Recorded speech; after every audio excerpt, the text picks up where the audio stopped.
أعوذ بالله من الشيطان الرجيم بسم الله الرحمن الرحيم الحمد لله والصلاة والسلام على رسول الله وعلى آله وصحبه ومن والاه أما بعد. Hörmətli qardaşlar, biz bugün Sure Al-İmran'ınki 76. ayetiga keldik. İlgirki ayetlarda ahli kitobninki bir xil idisi haqida to'xtalgandik.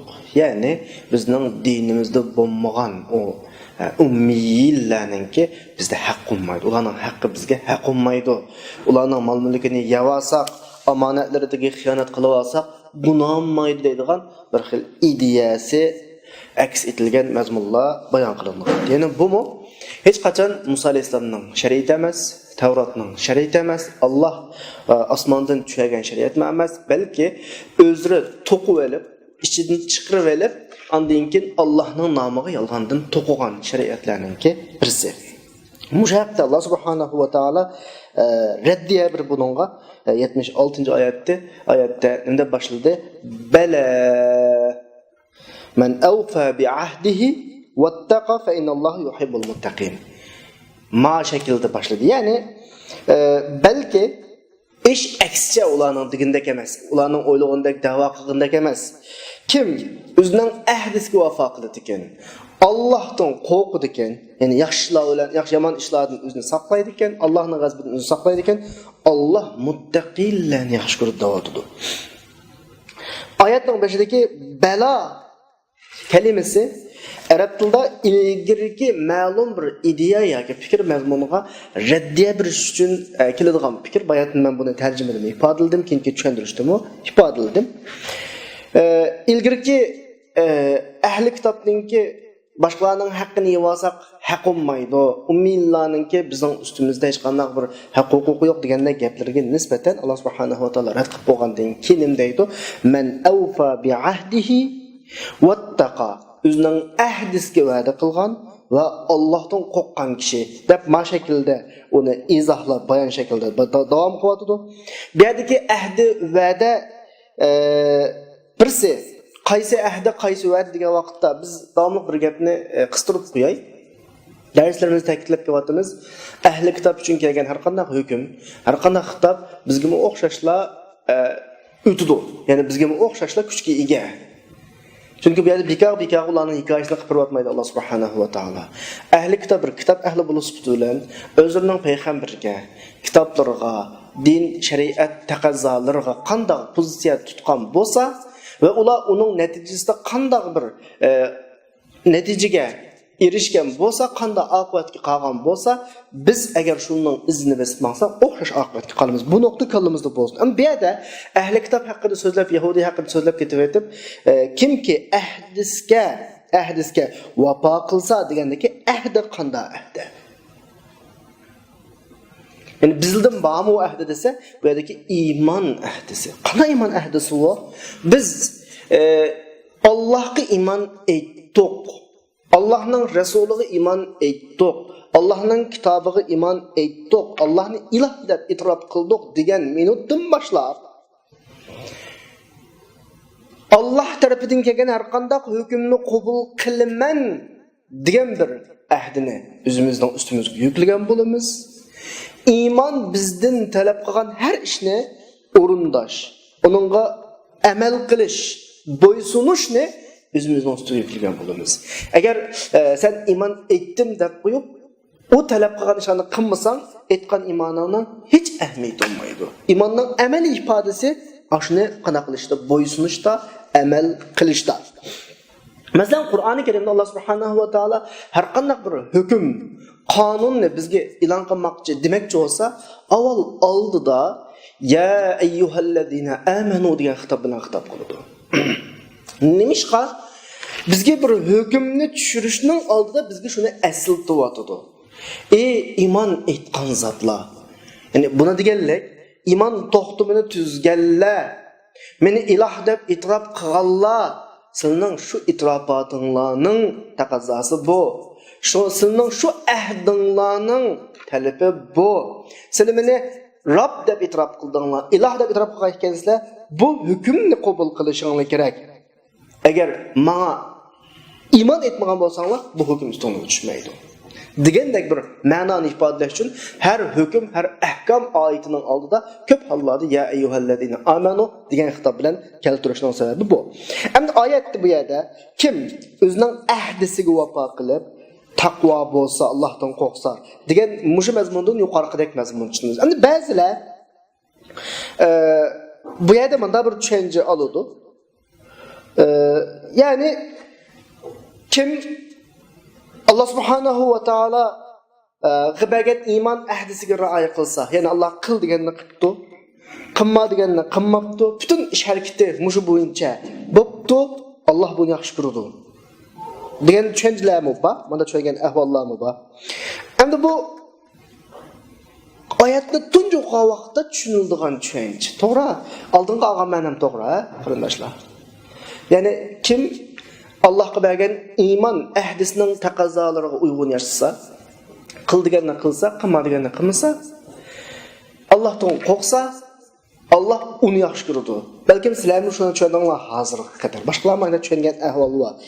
Lekin oyatning oldiga keyinga qaraganimizda tushuncha bir qadar kam tushuncha.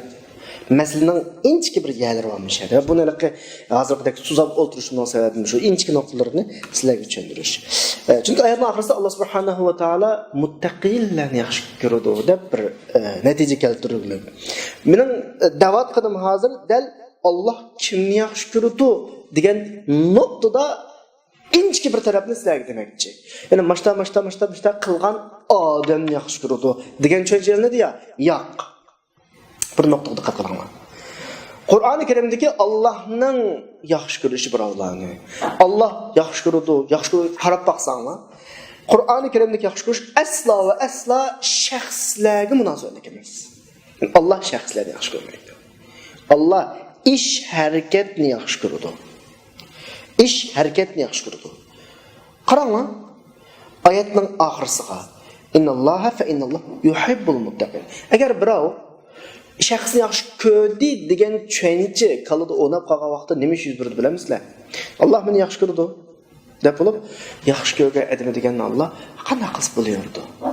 Nima gunohimni kechirdi? Yo'q. Oyatning oxiridagi fa innalloh yuhibbul muttaqin ifodasi Alloh shaxsni yaxshi ko'radi. Balki sifatni yaxshi ko'radi. Taqvolik sifatni yaxshi ko'radi. Ahmad samat emas.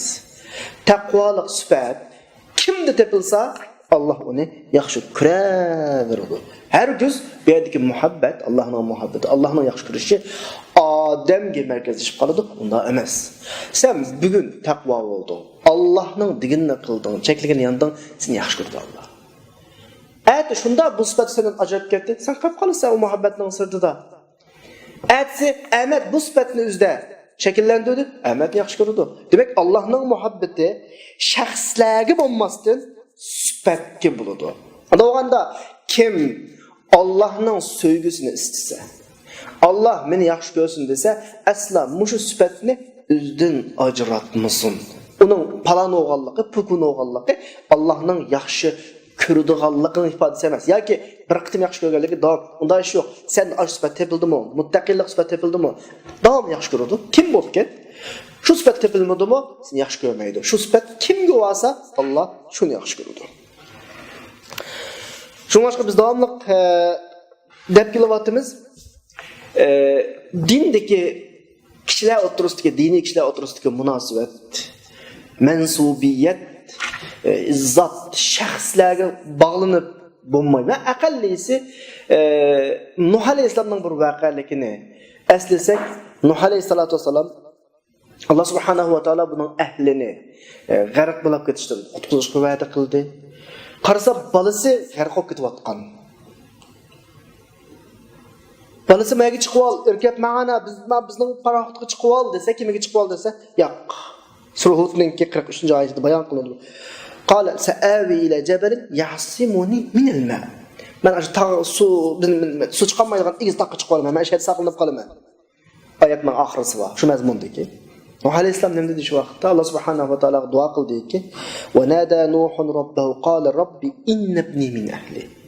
Nuh alayhisalom Robbiga duo qildiki, "Balam, ey Robbim, balam mening ahlim." Sen va'da qilgan. Balam cho'kib ketdi. Endi Allah subhanahu wa taala musulmon deb javob berdi. Bergen cevabıdan bizge bir noktunu ötürdü. Cevabı neymi o? İnnehu leyse min ehlek. Osnan ailandın emes. Kenan bir olsun o. İnnehu amelun gayru salih. Qur'an ayetinin ahırıqa. O yaxşı iş emes davadı. Allah bu cevap arkalık bizge şunu öğretti ki peygamberler ve iş ilgilerininki başkalarından boğan mensubiyet münasebeti qandaşlık, tuqqançılık, til, bu emas, balki şu yolga ergişip meniş bilen bağlanıdı. Senin qaningdan tug'ilgan balon olgan taqdirdimi, senin yolundan mangmaydı eken, bu sınıf emas. Senin tiling bilen so'zlagan taqdirdimi, bu sen bilan o'xshash ideologiya, ideyada bo'lmaydi eken, bu sınıf ehlinden emas. Aksice kim bolsun, senin yolundan manga adam sana tava. Şu ayetning ahirida o andaq adam bundaqa emas qilgan ishi amalun g'ayru salih. Yaxshi ish emas deyapti. Allah subhanahu va taolo bu yerdagi sababni ishni ko'rsatdi, adamni emas. Shunga diniy ahkamlar qanday olib kelsin, bir odamning shaxsiyatiga bog'lanmaydi, sifatga bog'lanadi. Esingda bo'lsin. Allah subhanahu va taoloning bizni yaxshi ko'rishi biz o'g'illigimiz uchun emas, Mehmet, Samet o'g'illik uchun emas, balki bizning muttaqi degan sifatlanganligimiz uchun bo'ladi. Qachon biz mush sifatdan ayrilgan hamon Allohning yaxshi ko'rishi bizdan ajraydi. Bu nuqta esingda bo'lish kerak. Oyatning oxirisidagi Allah subhanahu va taolo muttaqillarni yaxshi ko'radi degan tushuncha shu. Endi undan keyin 77-oyatda Allah subhanahu va taolo da'vat etdi: "Innallazina yashtaruna bi'ahdillahi va aymanihim thamanan qalila ulaika la khalaqa lahum fil akhirah wa la yukallimuhumullahu wa la yanzuru ilayhim yawmal qiyamah wa la yuzakkihim wa lahum azabun alim." Aldınqı oyatda kimki öz va'dasiga vafo qilsa da bir gap chiqdi ya, shu mazmun yana ma oyatda chiqib o'tdi. Ya'ni Allohning ahdisini va ularning aymonlarini, bergan va'dalarini ozgina pulga setib etgan kishilarningki oxiratda hech nasibi bo'lmaydi. Alloh ularga so'zmi qilmaydi, qiyomat kunisi qarmaydi, ularni poklamaydi, ularga qattiq azob bor deyapti oyatda. Endi oyat setvogan degan bir pil ishlatdi. Arab tilida setivilish ikki pilning ma'nosi o'zaro almashtirib ishlatiladi ko'p hollarda. Asli masalan savdo setiqmi shu pul o'rtaga chiqishning oldida kishilar malga mal tegishidi. Mal tegishidi. Men 1 kilo bug'doy akelaman, qarshi taraf 2 kilo qunoq akeladi, tegishman. Ortada bir baylık vakillik qiladigan bir pul o'rtaga chiqishni kerak. Mayli qog'oz pul bo'lsin yoki oltin kumush pul bo'lsin, pul chiqishni kerak. Mana malga tegishgan vaqtida kimning setib olguchi, kimning sotquchi ekanligini uqolmaydi. A taraf ham sotquchi ham setib olguchi, B tarafmi ham sotquchi setib olguchi. Shu tufaylidan arab tilidagi setib-olish pili burun setiş degan pil setib olish qilib qo'llanildi. Setib olish degan pil setish qilib ham qana qilinadi. Qo'llu. Chunki ikki taraf birisi ham sotgan, ham setib olgan, ikkala tarafning har birisi ashta bir ahvolda bor. Chunki so'zliqda setib oluvchidan sotquchini farqlantirish qanday shaklda bo'ladi desanglar, odatda normalda insonga ehtiyojlilik narsani setib oladi. Sotadi. Yoki setib oladi. Ehtiyojlilik narsani setib oladi. Ve o'zi ehtiyoji yo'q narsani boshqalarga berib, shuning badalida o'zi ehtiyojli narsani oladi. Burun savdolarda ikkalasi o'ziga ehtiyojli narsani oladi. Shu ikki taraf ham setib olish, ham sotquchi. Ana pul o'rtaga chiqqandan keyin mayli qog'oz pul olsin bugungidek yoki burunqidek tanga tilla, oltin kumush pullar olib qolsin. Pul bevosita bizga ehtiyojli narsa emas. Pulga madem ehtiyacı ama ben davatıma paydalanish jihatda bevosita paydalanadigan ehtiyojli narsa emasda. İnsanning yemek, içmek, öy, turalg'u va undan boshqa ehtiyoji bor. Pulni yig'ilmaydi, ishkilamaydi, keygilmaydi, ammo pulning vositasi bilan ehtiyoji qamdiradi. Undaganda pul vosita. Ya'ni pulning o'zi bizzat ehtiyojli narsa emas. Faqat ehtiyojlik narsani setib oladigan bir vosita emas. Unda pul bilan savdo qiladigan bugungi kunda setva bir narsani elib pul bergan vaqtda shu pul berguchi va ehtiyojlik narsani olguchi setib olguchi bo'lib hisoblanadi bugun.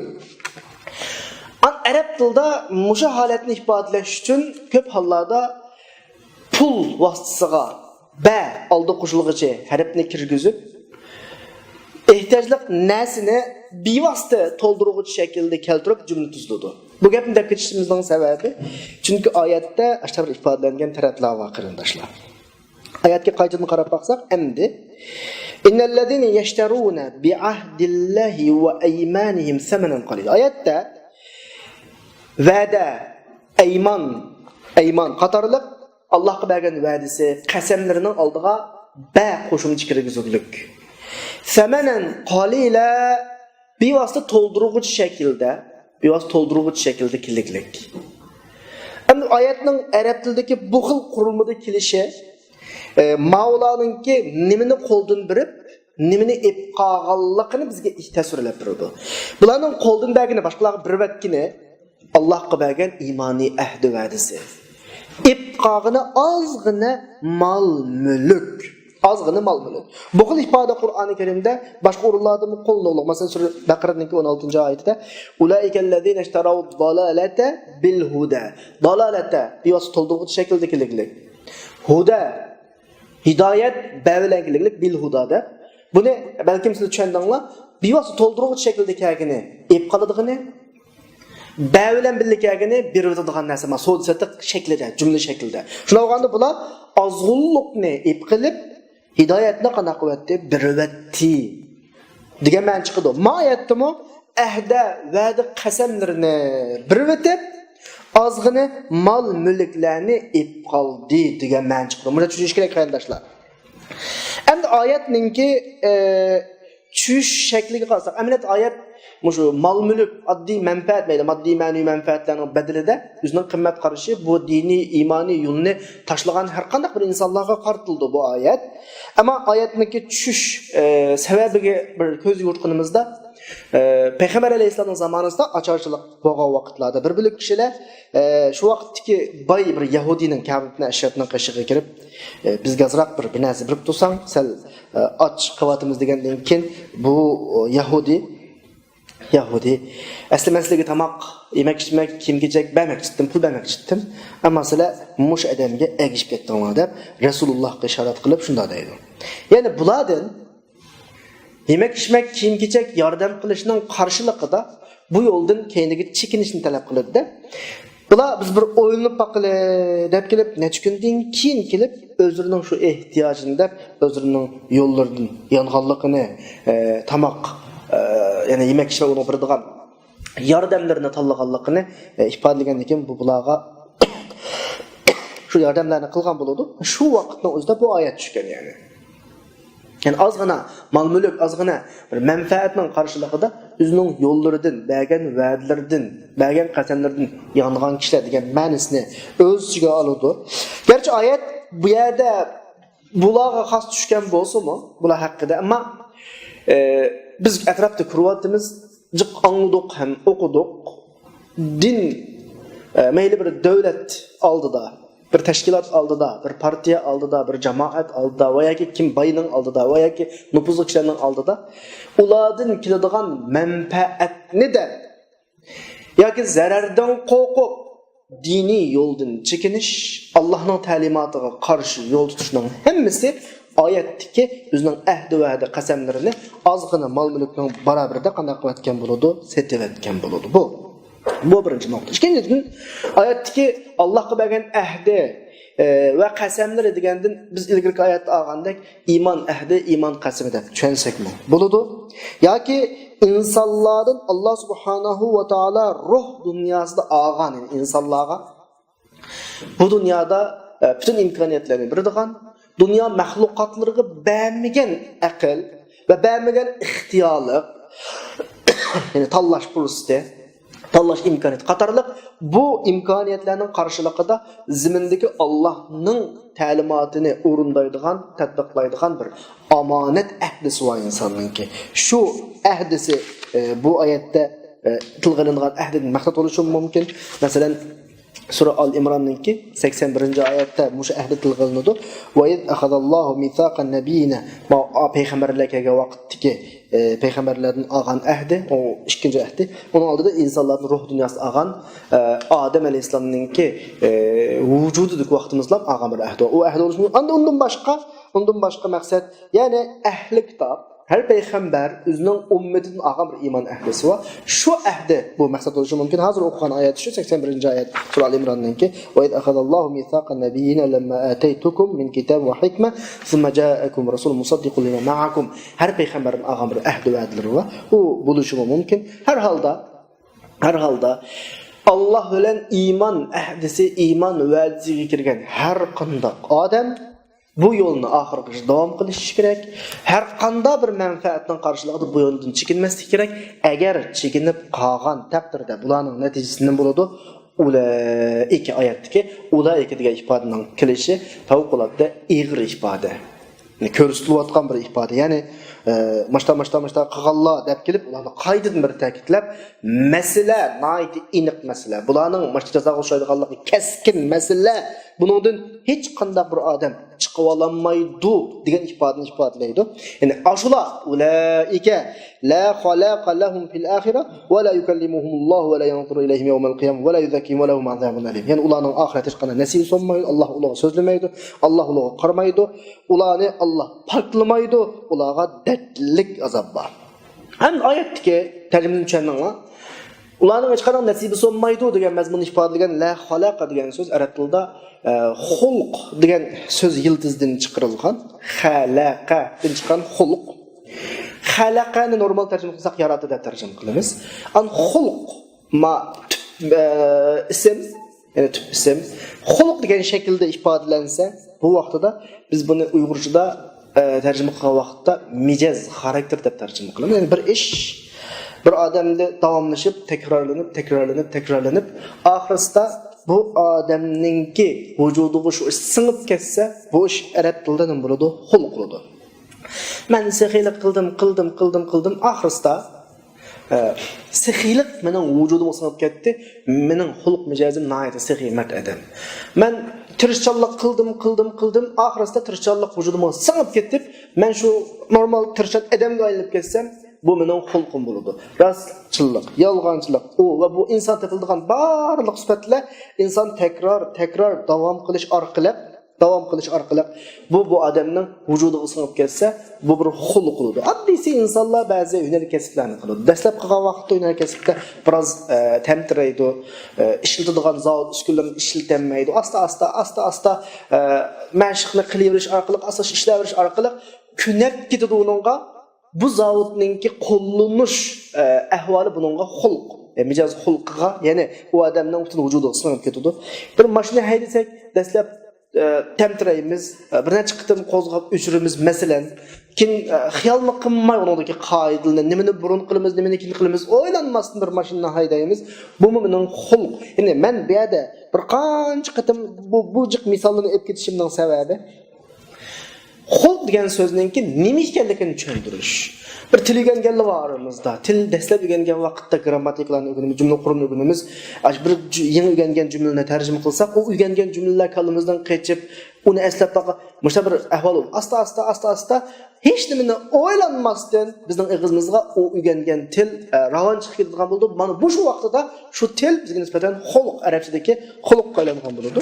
Balki Uyg'urchadagi mijaz xarakter degan so'z, ya'ni buni o'ziga aplamaslik mumkin xulqning ma'nosini. Ya'ni inson bir ishni qilish, davomli shug'ullanish orqali insonda shu ish vujudiga singib ketsa, arab tilida bu ish xulq bo'ladi. Endi oyatda la xalaqa lahum degani biz nasibi yo'q deb tarjima qilamiz buni.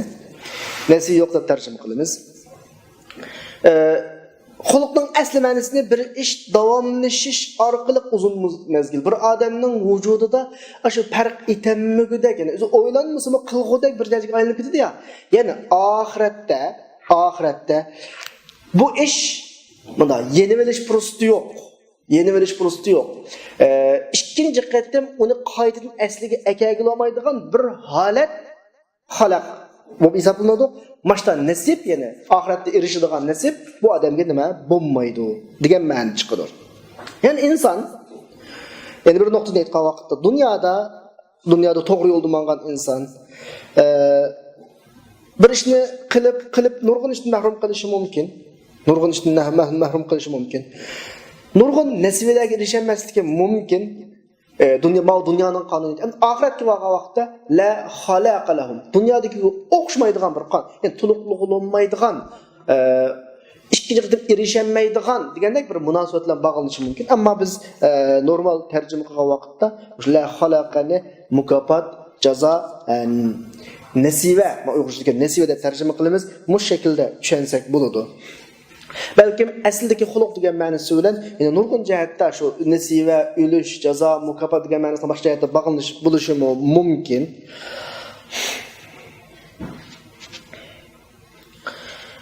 Undan keyin oyatda va la yukallimuhumullohu va la yanzuru ilayhim yawmal qiyamah va la yuzakkihim va lahum azabun alim degan oyatda Alloh ulug' so'zlamaydi. Davatudu. Sura Mu'minindagi 108-oyatda qala khsa'u fiha va la tukallimuni qiyomatga Alloh subhanahu va taolo ash insonlarga so'zlagan bir mazmundagi oyat. Ya'ni sizlar do'zaxda azoblaninglar, tushinglar degan mazmunda ma'noda gap qilmanglar. Alloh gapqibdi. Oyatda gap qilmaydi degan deyilsa, biz bunga nisbatan beradigan javobimiz buni deb qo'shimizning sababi boshqa bir savollar kelib qolishi mumkin. Alloh subhanahu va taolo ularga foydali gap qilmaydi. Ma'noda. Odatda yoki malaikalar vasitasidan gap qilib tushunsak bo'ladi. Endi bir gapni qistirib qo'yay. Qur'onda insonlarni tepiladigan sharkat, sifat va boshqa qanday bir hodisa Allohning o'ziga nisbat berilib keltirilsa.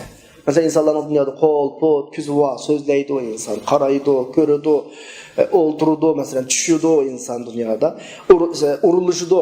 Mushular Allohga nisbat berilib kelib qolsa Qur'onda. Masalan, Allohning qo'li, Allohning ko'zi degandek, Alloh so'zladi degandek, Alloh qaradi degandek, Alloh osmondan tushdi degandek, masalan, Alloh arshning ustiga qara oldi degandek, mashta kelib qolsa, biz buning hammani Qur'ondagi laysa kamithlihi shay degan ramkada turib, Alloh hech narsaga o'xshamaydi degan ramkada turib tushunamiz. Qarindoshlar, bu nuqtani avval kallanglarga akilishinglar kerak. Anikin shu doirada turib, bu yerdagi Alloh so'zlamaydi, qaramaydi, so'zlamaydi, qarmaydi, ularni paklamaydi degan so'zlarning hammasini shu ramkada turib Alloh hech qanday jihatda hech qanday bir maxluq o'xshamaydi deb turib, shu qoidaga tushib turib tushunish to'g'ri bo'ladi. Endi biz mushu so'zlash, qarash, paklash degan so'zlarningki bizdagi ifodasini, til nuqtasidan, chunki Qur'on bizga tilda ifodalanadi, arab tilidan qarab bir tushunishga tirishib qolsa. Masalan, birinchi mazmunda so'zlamaydi deya, ikkinchi mazmunda qarimaydi degan bir ifoda bor. Normalda bir odamning, ya'ni bir odamni tashlavatganini biz insonlar o'tirishdagi so'z ifodalarimizda bo'ldim nima ikkinchi qilib qilmayman. Chattig'im yo'q, tashlavatdim. Ya'ni o'zining rahmatidan bu yerdagi mazmunni, shu mazmunni olsak, Alloh ularni o'z marhamatidan yaroq qildi degan ma'no chiqadi. Ani qarashga qarasaqmi, til qo'llanishlarida qarash va buning vasfı bo'lgan ko'z ko'p hollarda ko'ngil bilish ifodalaydi. Masalan, eng omroq odamni ko'z qarash o'qim deymiz, kichik bolani masalan. Davomli ko'ngil biladigan odamni faqat ko'zamdan nari qilmayman deymiz biz Uyg'ur tilida. Tashlavatgan odamni ko'zamdan selavatdim deymiz. Bu xil ifodalar bizning til qo'llanishimizda qo'llanildi. Ya'ni mushu ko'rish, qarash, ko'z ifodasini o'ziga oladigan mazmuni shu bo'lsa kerak. Shu mazmunni Alloh subhanahu va taologa olsak, shu yerda Alloh ularni qanaqa qildi? Tashlavatdi. Chunki Alloh hech narsaga o'xshamaydi degandan keyin bizga o'xshash qarash yoki bizga o'xshash so'zlashi aslo mumkin emas. Nauzubillah, laysa kamislihi shay. Bu yerdagi maqsad Şu til bizde qanday ma'noda ifodalansa, til nuqtasidan Allah subhanahu va taolo da shu nuqtani ifodalab bizga masalani tushuntirgan bo'lishi mumkin. Ma şekilde tushunsak bo'ladi. Yana bu yerdagi qaramaydi, so'zlamaydi degani bizni Alloh subhanahu va taolo tashlavatdi. Allah bizni saqlasin, ama yuqoridagi kishilarni Alloh ularni nazardan saqit qilyapti, rahmatidan qo'g'layapti, rizoliqidan yiroqlashtiryapti degan ma'no bo'ladi. Andan oyatning oxirisidagi va la yuzakkihim va lahum azabun alim. Mush tezkiya va la yuzakkihim paklamayda tarjima qildim ya. Tezkiya asl lug'at ma'noda bir narsani maqtash, madiya o'qish. Mavdiya andan narsa, mana narsa bu degan mandaroq adam. Masalan, bir odamga tezkiya yezib biring deymiz, men biz işte kunib qoldik masalan. Birovlarning haqqida bir yerga tunishtirish qilib, mavdiya andada mudada shuni tezkiya deymiz arabchada. Undan boshqa bir narsani biz bir narsa bir vatimiz buningdagi bir vatgan narsamizni texnik ko'paytsak, bu ham tezkiya bo'ladi. Mesela zakat moş iş kılmanını öz ichiga oladi. Biz paklash, ya'ni biz mal-mulkning qanday qilishi, barkatning o'sishi. Ham Allah bularni pakla yuzakkihim degandan keyin, demak yuqorida ikki xil mazmun bo'ldi topilmaydi. Ya'ni Alloh subhanahu va taolo bularni gunoh yo'q, bu bandirim, anda bandirim, bunda bandirim demaydi. Bularga berilgan ne'matlar ziyoda qilinmaydi. Mana paklamaydi deb ham tushunsak bo'ladi. Eng oxirida va lahum azabun alim. Masalaning tochkisi shu. Gapning postkallisi mushu. Endi balkim Alloh ularga gap qilmaydi, qaramaydi, paklamaydi desa, manda gap Allohga chiqib qolishi mumkin o'rtaga. Tamam, men o'zimning qildig'imni joyida qilma, masalan. Allohning buyrug'ini joyida qilma. Masalan, o'z ishini da'vo qiladi.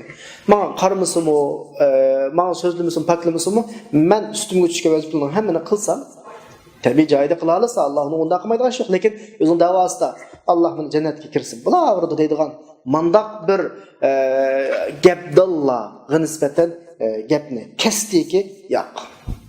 Allah bularga yuqorqidek qaramaslik, so'zlamaslik, paklamaslik buning eng oxirida boradigan jannat emas. Balki bularga qattiq azob bor.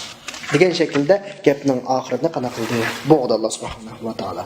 Endi qarindoshlar, biz bugun vaqt munosabati bilan mush yerda to'xtaymiz. Inshaalloh 78-oyatni kelasi soatlik darsimizda Alloh nasib qilsa o'qiymiz. Hammanglarni kelasi soatda ko'rishgunga qadar Allohga omonat qildim. Assalomu alaykum va rahmatullohi va barakatuh.